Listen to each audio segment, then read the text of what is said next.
新傳媒 Capital 958上市頻道現在有2條報告新聞。我國同新西蘭將雙邊關係提升到全面戰略夥伴關係，並同意加強安全方面同探索新貿易領域嘅合作。另外，我國同新西蘭重申兩國長期而緊密嘅防務關係，並探討在無人技術等領域進行合作。我國同越南打算成立聯合農業食品貿易工作組，以進一步來推動兩國農業產品嘅貿易合作。新加坡國立大學楊魯寧醫學院設立健康長壽研究所臨床試驗中心，推動健康長壽嘅相關研究。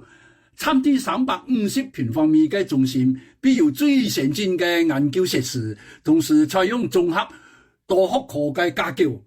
支持老年診斷同老年治療嘅臨床研究與應用。除喺研究功能之外，中心也係培育科研人員、醫護專業人士與教育工作者嘅重要基地。烏吉芝麻同馬上建設嘅新嘅次元公園。國家發展部長徐方塔在 Facebook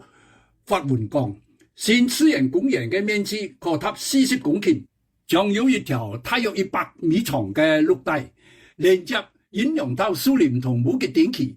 加強野生動物嘅活動與生態連通性。公園內將設置次元步道、木棧道以及次元遊樂設施，讓居民同訪客能夠更貼近大自然。數碼發展及新聞部嘅調查發現，超過80%嘅受訪本地居民過去1年中曾經接觸有害嘅網絡內容，佢哋最常遇到嘅係有害網絡內容嘅係同詐騙、售賣違禁品等，支持非法活動、帶有性或暴力性質、網絡霸凌以及會挑起種族同宗教緊張關係嘅內容。美國總統特朗普宣布，將對中國出口到美國嘅商品加徵100%嘅關稅，並對所有關鍵軟件實施出口管制，以防止中國日前擴大企圖出口限制嘅基礎。另外，特朗普針對中國嘅強硬言論，並威脅取消與中國國家主席習近平嘅會晤，引發來市場恐慌，而導致華爾街股市大幅下跌。委內瑞拉嘅反對派政治家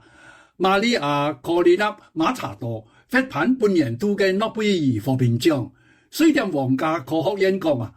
馬查多迫害推動委內瑞拉人民嘅民主權利，並為實現從獨裁到民主嘅公正與和平轉型而奮鬥。新聞報告完畢。